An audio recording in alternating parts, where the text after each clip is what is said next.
함께 하시기를 예수의 이름으로 축원합니다. 우리 옆 사람에게 눈으로만 인사하시기 바랍니다. 이렇게 우중에도 나오신 집사님 믿음은 참 대단하십니다.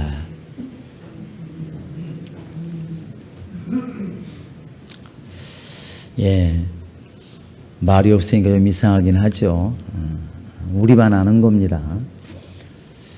우리 인간은 짐승과 다르게 생각이라는 것을 가지고 있기에, 마음이라는 것을 가지고 있기에 생각을 많이 합니다.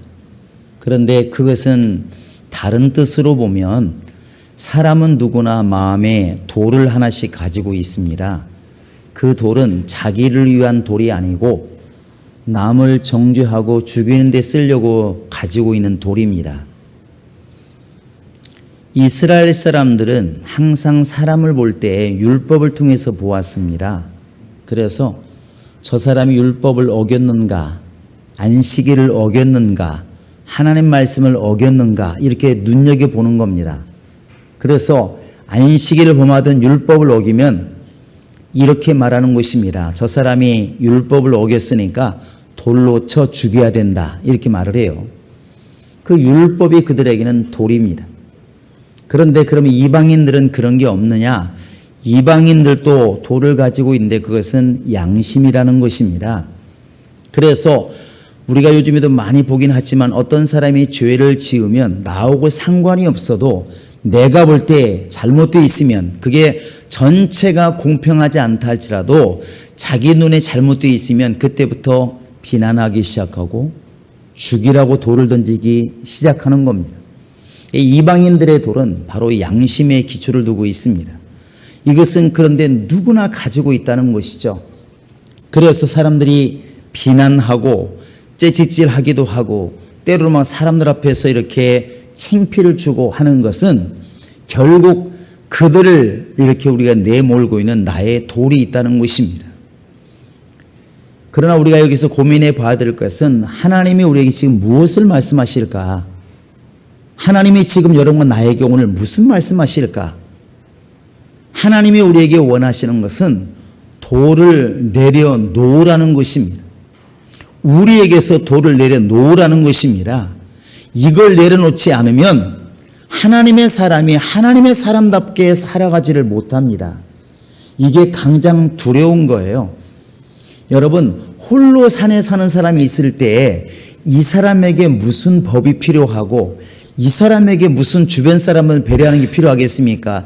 그냥 내가 먹을 게 있으면 먹으면 되는 것이고 없으면 굶는 것입니다. 그런데 사람이 모여 살기 시작하면 사회인이 됩니다. 그때에는 옆에 사람이 해를 끼치면 안 되기 때문에 법이라는 것을 만들게 되고 도덕이라는 것을 배우기 시작하고 윤리라는 것을 배우기 시작해요. 그래서 옆 사람을 피해 주지 말아라. 근데 이 말을 홀로 사는 사람은 이해가 안 되는 것입니다. 뭐 누가 있어야 피해를 주지. 이것은 사회인이 된 사람만이 윤리, 도덕, 법이라는 것을 이해하는 것이죠.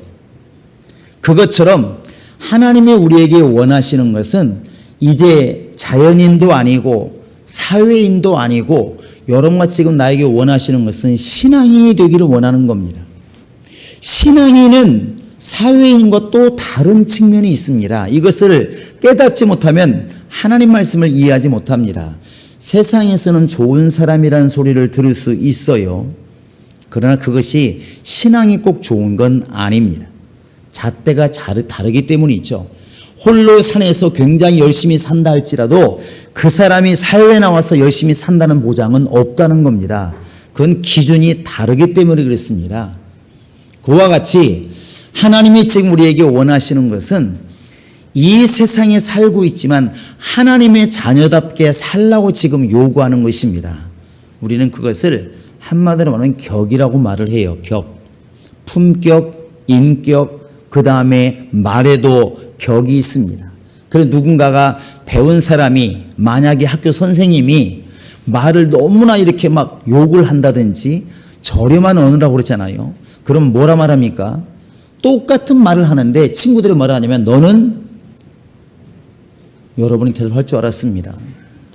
야, 우리는 못 배웠으니까 그렇지만 너는 선생이라는 사람이 말을 이렇게 함부로 하냐? 이렇게 말을 하잖아요. 그때 말하면 나도 야 똑같은 사람이야 이렇게 말할 수 있지만 보는 사람은 그렇게 안 보는 겁니다. 그 사람에게서 선생에 맞는 격을 요구한다는 것이죠. 우리나라 전직 대통령이 대통령 못해 먹겠네 이 소리 했습니다. 우리 그 소리 많이 하고 살잖아요. 아이 더러워서 못 살겠네 많이 하잖아요. 그런데 왜 그가 말한 게 꼭 문제가 됩니까? 대통령은 대통령에게 맞는 언어를 요구하는 겁니다. 대통령은 대통령에게 맞는 인격을 요구하는 것이고 대통령은 대통령에 맞는 격을 사람들이 기대하는 것입니다. 근데 그것을 갖다가 그분이 깨닫지 못하고 나도 똑같은 사람인데 이래버리면 대통령이 아닌 거죠. 세상 사람들은 우리에게 신앙인의 범주를 모릅니다. 그러니까 누가 보고 있냐면 하나님 보고 계시다는 것이죠. 너는 지금 내 아들인데 신의 아들인데 영적인 사람인데 어떻게 그렇게 세상적으로만 살고 있느냐. 주님이 그걸 얼마나 이렇게 우리에게 원망하시겠습니까? 실망하시겠습니까? 우리가 오늘 드려야 될 말씀은 하나님의 자녀답게 살라고 지금 말씀하시는데 그 중에 하나가 돌을 내려놓으라는 것입니다. 이 돌은 정죄하는 것이고 다른 사람을 죽이는 겁니다. 이거 내려놓지 않으면 행복한 교회도 말로만 행복한 교회이지 행복한 교회 안 됩니다. 부부간에도 돌을 내려놓지 않으면 늘 죽이려고 애를 씁니다. 당신 그따구밖에 안 되느냐. 아내는 남편에게 말합니다. 당신 무능하지 않느냐. 남편은 말하죠. 집구석에서 뭐 하느냐고. 끊임없이 상대를 죽이긴 하는데 돌을 매일 던지는 것이죠. 그 집안에 무슨 행복이 있겠습니까? 교회에서도 서로 돌을 던집니다.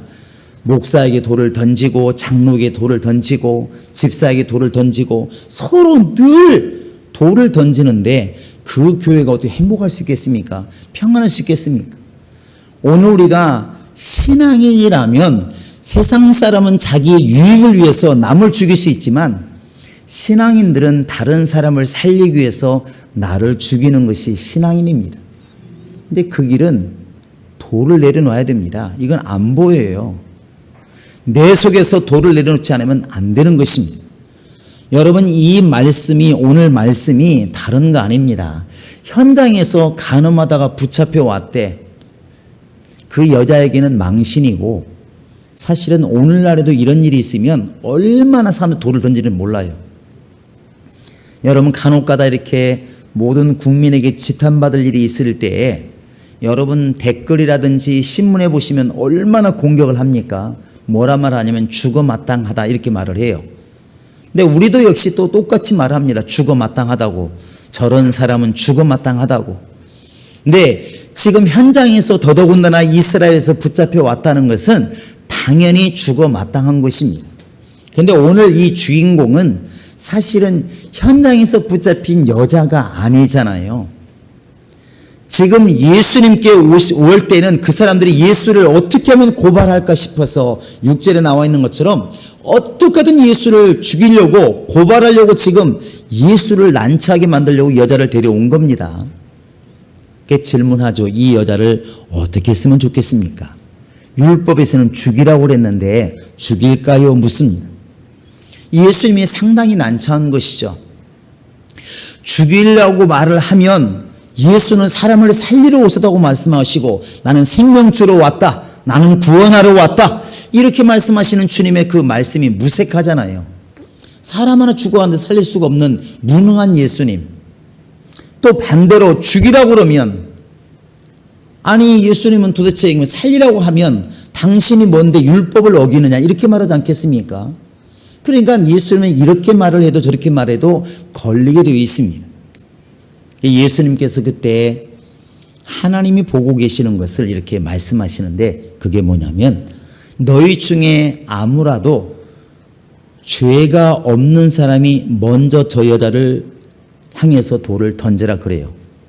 너희 중에 만약에 죄가 없다고 생각하면 돌을 던져라. 어차피 돌을 가지고 있지 않느냐? 던져봐라. 이렇게 말합니다.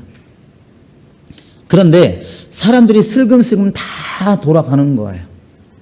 여러분 이 사건에서 무엇을 느끼십니까? 사람들은 예수를 죽이려고 왔지만 예수를 만나니까 결과가 뭐냐면 돌을 내려놓는 거예요.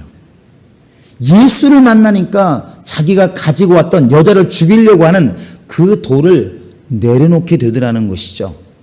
오늘 우리가 예수를 제대로 만나면 우리 속에 있는 돌을 내려놓아야 그게 맞는 겁니다. 그런 은혜가 있기를 바랍니다. 지금 사람들은 나를 보지 못하고 여자만을 보는 것입니다. 저 여자 보니까 현장에서 잡혔대. 저런 나쁜 여자가 어디 있어. 죽여야 돼. 이건 내가 죽이자고 말하는 율법이 죽이라고 했으니까 죽여야 돼. 틀린 말 하나도 없습니다. 그런데 하나님은 이렇게 말씀하시는 겁니다. 마태복음 7장 1절을 보시면 비판하지 말라.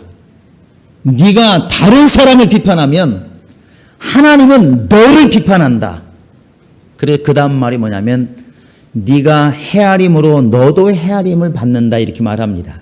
네가 다른 사람을 비판하는 그것으로 네가 비판을 받고 네가 다른 사람을 이해하고 용서하고 사랑함을 통해서 너가 용서받고 사랑받을 수가 있다 이렇게 말을 해요. 또 로마서 2장에 보시면 1절부터 거의 끝절까지 그 얘기를 계속 다루고 있는데 네가 누구인데 네가 감히 누구인데 이웃을 판단하느냐 이렇게 말합니다. 네가 주인이냐 이렇게 말해요. 네가 주인이냐. 그가 넘어지고 세워지는 것은 그 주인에게 있으니 너는 사실 그분께 맡겨야 되는데 왜 네가 심판관이 되어서 그 사람을 판단하느냐 이렇게 묻고 있습니다. 그 심판이 너를 판단하실 줄을 네가 알지 못하느냐 이렇게 묻습니다.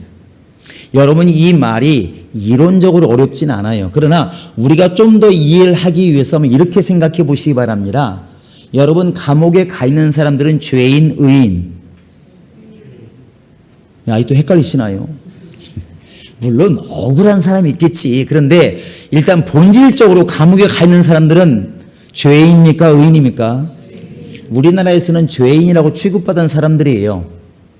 그런데 감옥에 보니까 저는 가보진 않았습니다. 여러분 가보시면 가면 안 되겠지. 말이 잘못 가지 마세요. 근데 가끔 이렇게 영화를 보면 이 감옥 안에 몇 명씩 들어가 있더만. 그러나요? 대답하신 분은 수상한 분들인데. 이 감옥 안에 뭐 8명 이렇게 있더라고. 근데 그 중에 또 그 와중에 또 대장이 있어요. 방장. 그 세신자 들어오면 뒤지게 패는 게 그들은 원래 뭐 환영법이라고 그러대. 교회에서는 선물을 주는데 어쨌든 간 처음에 길을 꺾어 놓는 겁니다. 이분이 방장이다. 앞으로는 이 앞에서는 설설 겨라. 그래야 앞으로의 생활이 편할 것이다. 뭐 이렇게 하는데 그런 감옥 안에서 너도 죄인 나도 죄인인데 이런 경우가 있을 수가 있을 것 같아요. 내가 남의 것을 이렇게 도둑질 하다가 붙잡혀가지고 내가 지금 감옥에 들어와 있습니다. 근데 도둑질 하려고 산 게 아니라 내가 지금 사업을 운영하다가 누군가가 나에게 부도를 맞히는 바람에 우리 집안이 망하게 되었고 너무 힘드니까 도둑질을 했어. 이 사람은 억울하지 않을까요? 말이 굉장히 어려운 예인가요? 자, 나는 좀 열심히 살아왔는데 내가 사업을 열심히 했는데 누군가가 부도를 내는 바람에 내가 어려워져가지고 내가 너무 살기 힘들어서 남의 걸 잠깐 훔쳤어. 그래서 걸려서 지금 감옥에 왔습니다. 억울해 아니에요? 이거 심각한데 저는 억울할 것 같은데 내가 도둑질한 것은 원래 나쁜 사람이라서 그런 거야? 아니면 어쩔 수 없어요? 어쩔 수 없어. 근데 어쩔 수 없게 만든 게 누굽니까? 부도낸 사람이라고요. 그것만 아니면 지금 이렇게 안 됐다고. 원인이 거기 있다고 생각을 하는 거예요. 늘 속에 화가 나는 거예요. 사기친 사람 보면 화가 나는 거예요. 근데 갑자기 어느 날 누가 들어왔는데 새신자가 들어왔습니다. 감옥 얘기하는 건 졸다가 들으면 또 교회 새신자는 감옥에 이제 새 사람이 들어왔는데 묻지 않겠습니까? 뭔 죄를 져서 왔어요? 이렇게 물었는데 그 사람이 말하기를 사업하다 부도냈어요. 이렇게 말하는 겁니다. 다른 사람은 그러려니 생각하는데 이 사람은 피가 어떻게 되겠습니까? 거꾸로 솟구치는 거예요. 너 같은 놈 때문에 내가 지금 죄를 지은 거야. 그리고 그때부터 화가 막 나는 거야. 그날 밤에 도저히 잠이 안 오니까 나에게 부도낸 사람 아니지만 저런 사람들 때문에 내가 이렇게 어려워졌고 우리 집안이 망했다 생각해 그 사람 밤새 팼습니다.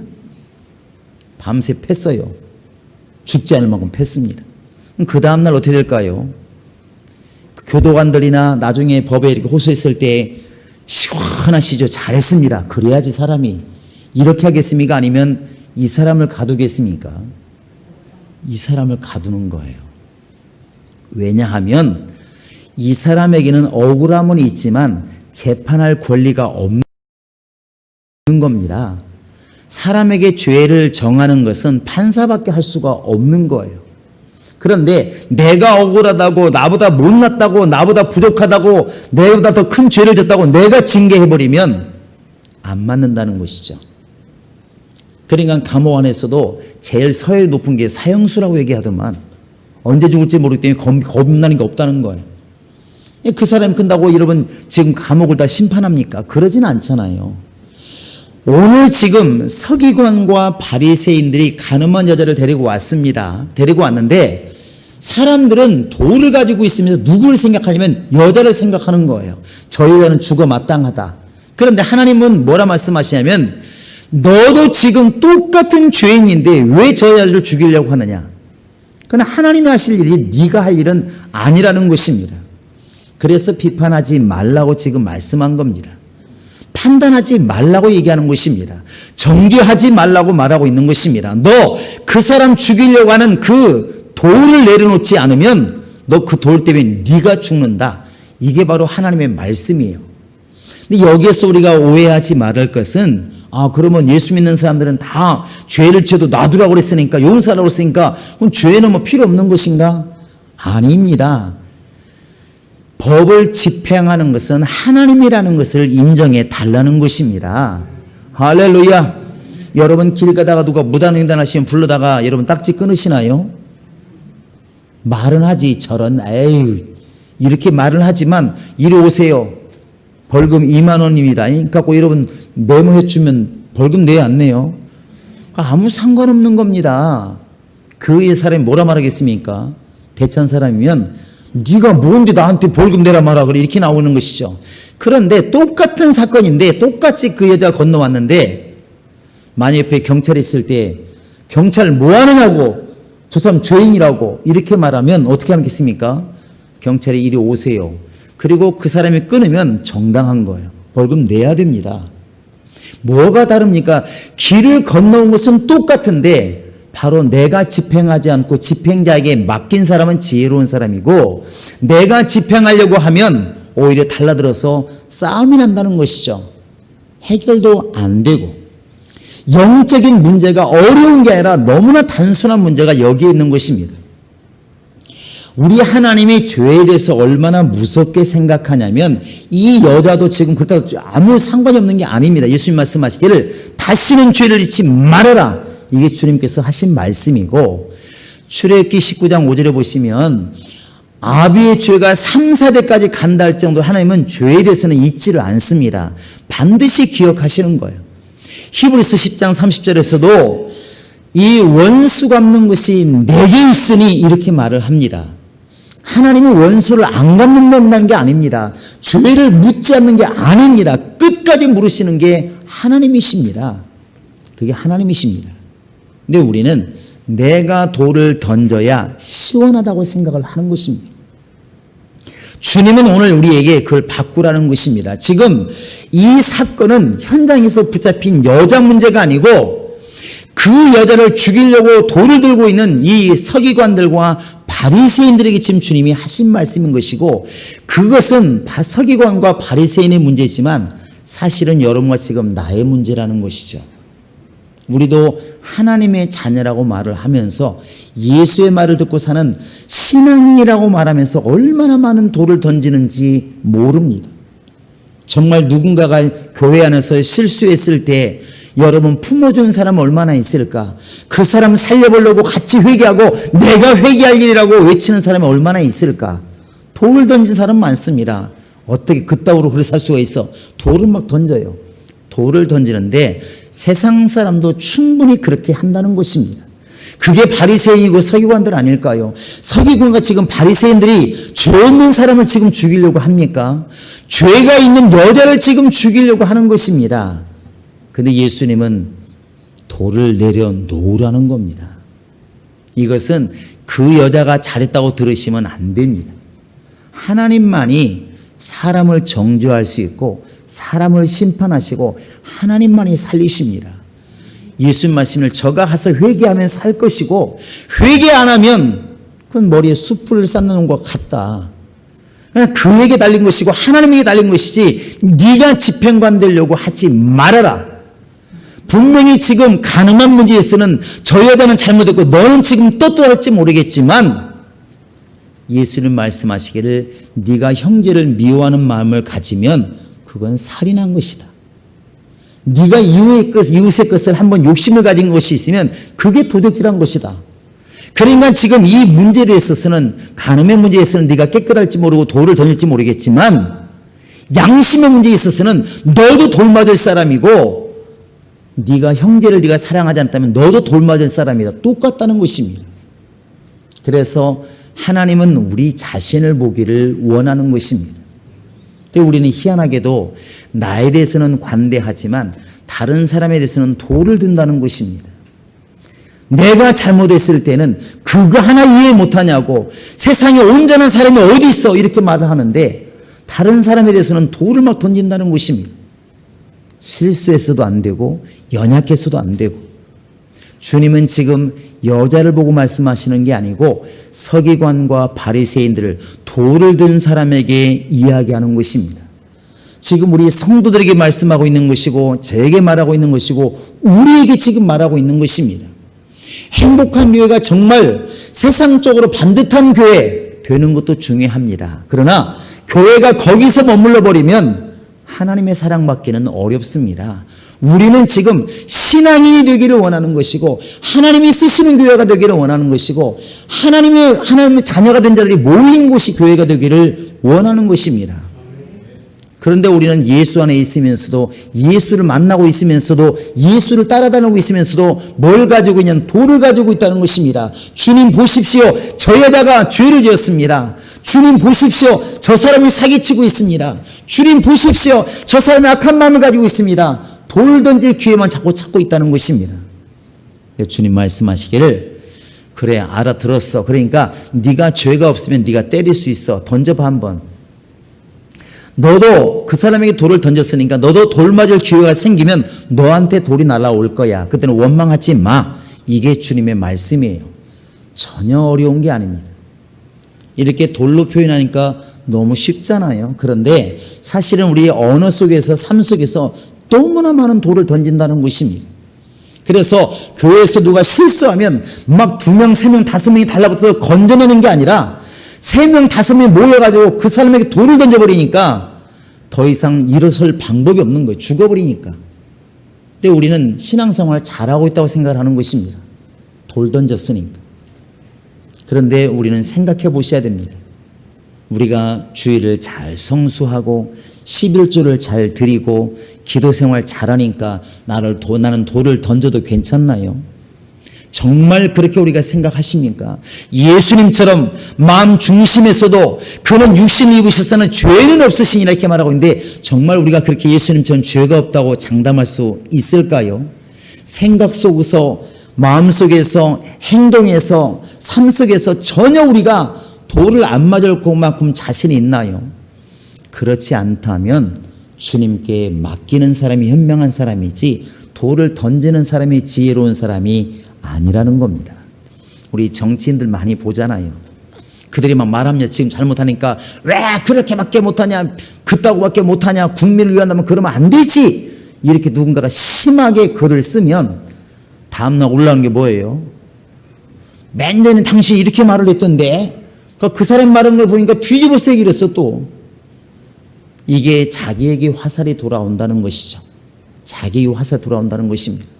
이게 너무나 쉬운 얘기인데 오늘 우리는 지금 자연인이 되기를 원하는 것도 아니고 사회인으로 머물러 있기를 원하는 것도 아닙니다. 만약 우리가 세상 사람처럼 사회인으로 머물러 것 같으면 법 잘 지키면 되고 윤리도덕만 잘 지키면 됩니다. 그럼 좋은 사람 들어요. 주님이 거기서 머물라고 했습니까? 그게 아닙니다. 내 말을 듣지 않으면, 내 뜻을 행하지 않으면, 나와 함께 하지 않으면 그 사람은 나를 해치는 사람이니라.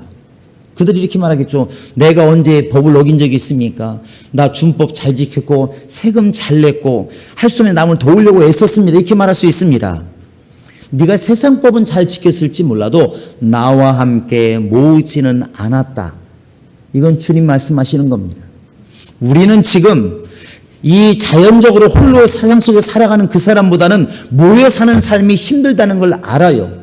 모여 사는 것보다 하나님의 자녀로 살아가는 것이 힘들다는 것을 압니다. 그러나 그 길을 가는 것이 그게 신앙인입니다.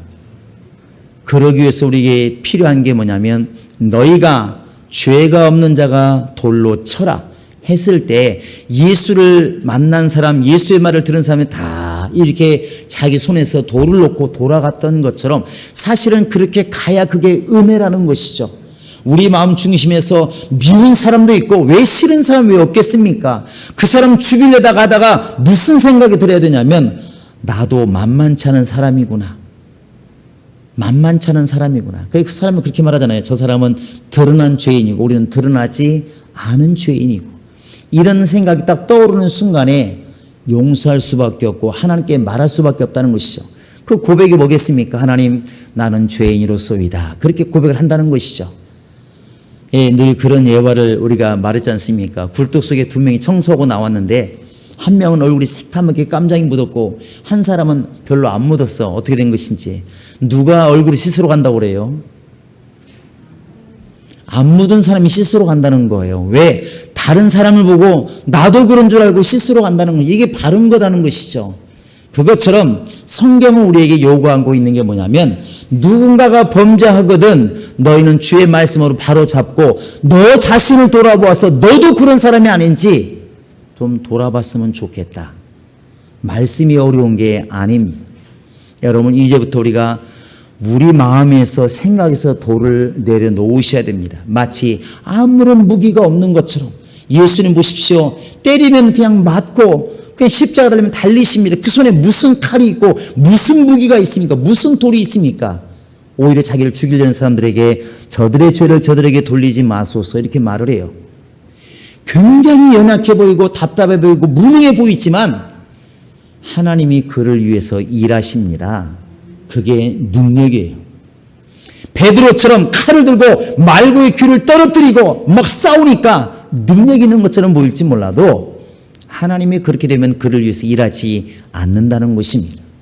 여러분, 이 요한복음 8장에서 바로 예수 만난 서기관들 바리새인들이 다 돌을 예수 앞에 놓고 돌아갔더라. 여러분과 지금 내가 내 마음속에 가지고 있는 사람을 미워하고 잘못했다는 것 때문에 당연히 죽어야 된다고 말하는 이 모든 것들을 주님께 다 내려놓고 정죄를 내놓고 나를 돌아보는 쪽으로 발걸음을 옮기는 그것이 은혜 아니겠습니까? 그런 마음들이 진짜 예수의 마음 아니겠습니까? 외적으로 충만하고 넘치는 힘이 넘치는 것보다 사실은 내면에서 아무도 모르지만 이 정죄의 돌을 내려놓는 사람이 진짜 충만한 사람이고 그런 성도가 모여야 제가 볼 때는 행복한 교회가 될 수가 있을 것입니다. 그렇게 되어야 가정이 행복할 수가 있는 것이고 궁극적으로 내 영혼에 하나님의 은혜가 임하는 것입니다. 우리 행복한 교인들은 외적인 충만함도 필요하지만 내면에서 아직도 남이 잘못하면 죽일 듯이 덤비는 이런 돌들을 내려놓을 수 있는 주님께 맡길 수 있는 은혜가 있기를 주의 이름으로 축원합니다. 이 시간 우리 이를